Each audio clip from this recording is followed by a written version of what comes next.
Hello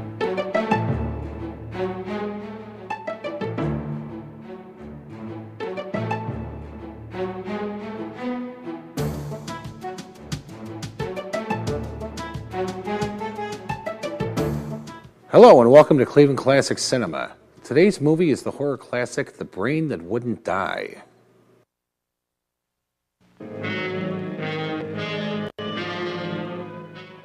You've lost the urge to experiment. Oh, every time you touch me, I go out of my mind.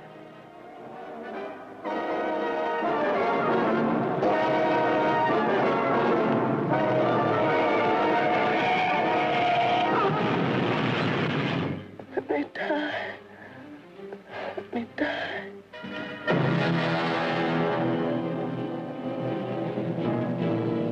Her brain kept alive by experimental science, by a man whose abnormal passions inspired him to try the impossible. I brought her back. She'll live and I'll get her another body. What of her soul? How can you make of her an experiment of horror? His mad ambitions and desires threaten every woman possessing an attractive body. Girls whose measurements make them beauty contest participants.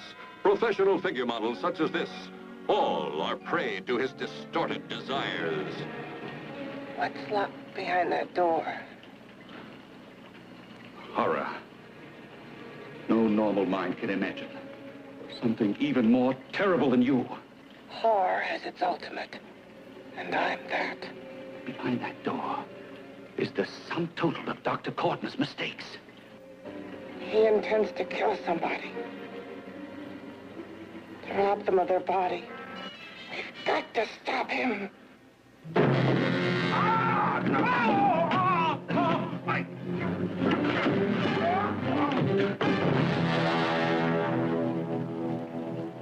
A few people have pointed out to me that the title of this show is kind of a misnomer.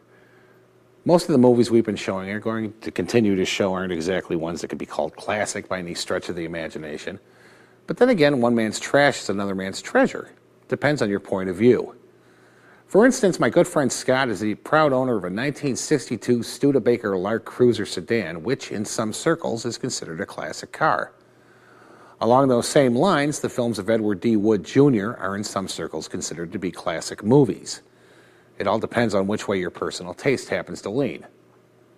I myself love sleazy horror movies, and today's film is a perfect example of one. It contains all the elements that make a movie like this stand out. But before we talk about that, let's take a look at the plot. The Brain That Wouldn't Die concerns Dr. Bill Cortner, a brilliant young transplant surgeon who won't let a little thing like ethics stand in the way of a successful operation. After being alerted of an emergency back at the house he has in the mountains, he grabs his fiancée, jumps in her car, and tears back to his getaway. His car crashes in an absolutely classic low-budget accident, and his fiancée is decapitated. He grabs her noggin, dashes back to the house, and revives it, then goes out looking for a suitable body to replace the one burned in the wreck. Jan, the fiancée, wakes up after a while, and after finding that her body's been replaced by a cookie sheet, becomes rather antisocial and starts wreaking havoc, first with the obligatory deformed assistant Kurt, then with the thing in the closet. How she can talk with no lungs to push the air past her vocal cords is never explained, but her voice does get kind of froggy, so I suppose we can let that slide. She eventually makes a telepathic connection with the thing in the closet and uses it to gain revenge on her former husband-to-be. The Brain That Wouldn't Die was shot in 13 days at a cost of about $125,000. I remember first seeing it on late-night TV sometime in the early 70s, and there are several scenes that stayed with me for years afterwards. The movie was co-written and directed by Joseph Green, who made one other movie, 1986's The Perils of PK. Herb Evers, who later changed his name to Jason, plays Dr. Bill Cortner. He appeared in 19 movies and nearly 100 television shows throughout his career, starting with Pretty Boy Floyd in 1960 and ending with 1990's Basket Case 2. He quit school to join the Army in World War II and moved into acting after the war. He's currently retired and living with his wife in New York City. Virginia Leith, who plays Jan in the Pan, was born on October 15, 1932, right here in Cleveland, Ohio. Her first film was 1953's Fear and Desire, directed by Stanley Kubrick. The next year, she was put under contract by 20th Century Fox, appearing in Black Widow, On the Threshold of Space, and A Kiss Before Dying, among others. There's not much more I can tell you about the cast of this film, since for most of them it was the only one they ever made. So let's take a look at their performances instead. Leslie Daniels, who plays Kurt, the deformed lab assistant, appeared in 4 movies over the course of his career, starting with 1953's Viaggio in Italia. He plays Kurt as kind of high-strung, which is never a good thing in a lab assistant, particularly when there's a head on the table that knows exactly how to push your buttons. He does go over the top a bit in this movie, but he does a pretty good job. His last film was 1967's Johnny Yuma. Adele Lamont, who plays Doris, makes her only film appearance in this movie. She's a real knockout and handles her role effectively.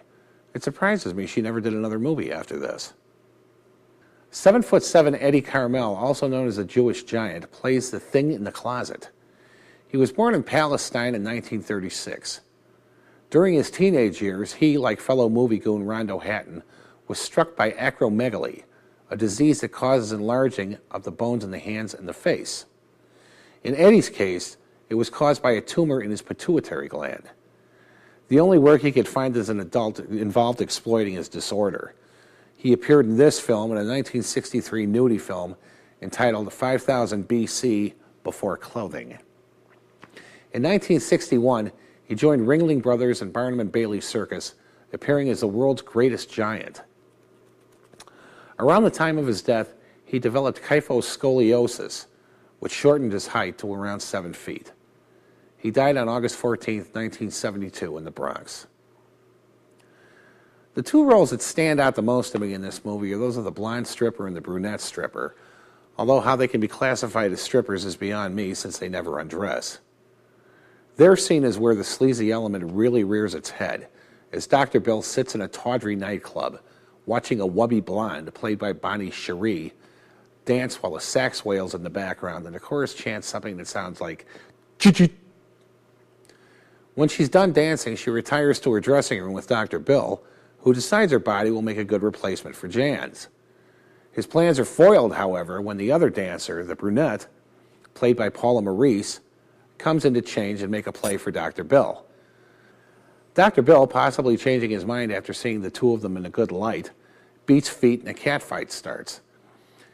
Now, one of the things you have to pay attention to here, and I'm going to show it to you because it happens so fast, is the brunette getting slapped by the blonde. We'll show it at normal speed first and then in slow motion. Watch this. Leftovers? Why, you cheap third-rate stripper! Apparently, Bonnie wasn't around for the insert shot of Paula getting slapped, so a grip stood in.